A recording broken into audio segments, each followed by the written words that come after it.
افمن زین لہ سوء عملہ فرآہ حسنا، ذرا غور کرو، کوئی شخص ایسا ہے، بھلا وہ شخص کہ جس کو اس کی برائی ہی مزین کر دی گئی ہے۔ وہ جو آج کا ہمارا معاملہ بے حیائی کلچر کے نام پر ہے، اب یہ تو بڑی اعلیٰ شے ہے، اعلیٰ قدر ہے، کلچر، ثقافتی طائفہ آ رہا ہے، کلچرل ٹروپ آ رہا ہے۔ اب یہ بے حیائی اور گندگی جو ہے اس کو اچھے اچھے نام دے کر جس طریقے سے کہ آج دنیا کے اندر ان کا چرچا کیا گیا ہے، ان تشیع الفاحشہ، وہ فحش جس طریقے سے پھیل رہا ہے پوری دنیا کے اندر، اور ٹیلی ویژن نے آ کر اور اینٹینا نے آ کر، تو واقعہ یہ ہے کہ اب کوئی گھر نہیں کہ جو اس بلا کو، اس مصیبت سے جو محفوظ رہ گیا ہو۔ تو فرمایا کہ وہ لوگ، بھلا وہ شخص،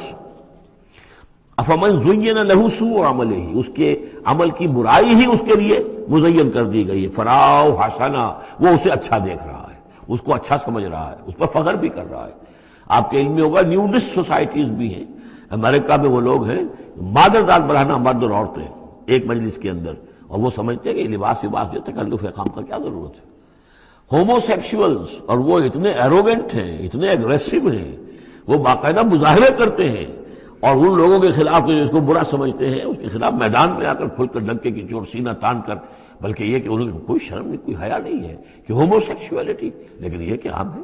اب وہاں پر کھلم کھلا کوئی عورت کہے گی میں لیسبین ہوں، صاف کہے گی، اسے کوئی اس میں جھجک نہیں۔ دو عورتیں ہیں کہ جو اپنی شہوت کا تقاضا جو آپس میں پورا کر رہی ہیں، دو مرد ہیں جو شہوت کا تقاضے اپنے آپس میں اور ہومو سیکشولز اور لیسبینز، یہ ان کے ہاں کوئی شے اب جو ہے بری نہیں ہے کہ جس پر کسی کو نگاہ نیچی کرنے کی کوئی ضرورت محسوس ہو، اس لیے کہ وہ ان کے ہاں اب ایک چیز ہے، ریکگنائزڈ ہے، مسلم ہے، مانی ہوئی ہے۔ افمن زین لہ سوء عملہ فرآہ حسنا فإن اللہ یضل من یشاء ویہدی من یشاء، تو اللہ تعالیٰ گمراہ کر دیتا ہے جس کو چاہتا ہے اور ہدایت دیتا ہے جس کو چاہتا ہے۔ یہاں یہ من دونوں طرف جائے گا، جو چاہتا ہے کہ ہدایت پائے اسے اللہ ہدایت دیتا ہے، اور جو چاہتا ہے ضلالت اللہ اسے گمراہی کرتا ہے۔ فلا تذهب نفسك علیہم حسرات، تو اے نبی آپ کی جان ان لوگوں پر حسرت کے اندر، صدمے کی وجہ سے، غم کی اور اندوہ کی وجہ سے آپ اپنے آپ کو ہلاک نہ کریں، اپنی جان نہ گھلائیں، جس کو ہم کہتے ہیں جان گھل رہی ہے محمد رسول اللہ کی۔ یہ بالکل وہی بات ہے جو اس سے پہلے آ چکی ہے، فَلَعَلَّكَ بَاخِعٌ نَفْسَكَ أَلَّا يَكُونُوا مُؤْمِنِينَ سورہ شعراء میں۔ اے نبی شاید آپ اپنے آپ کو اس صدمے اور رنج سے ہلاک کر لیں گے کہ یہ ایمان نہیں لا رہے۔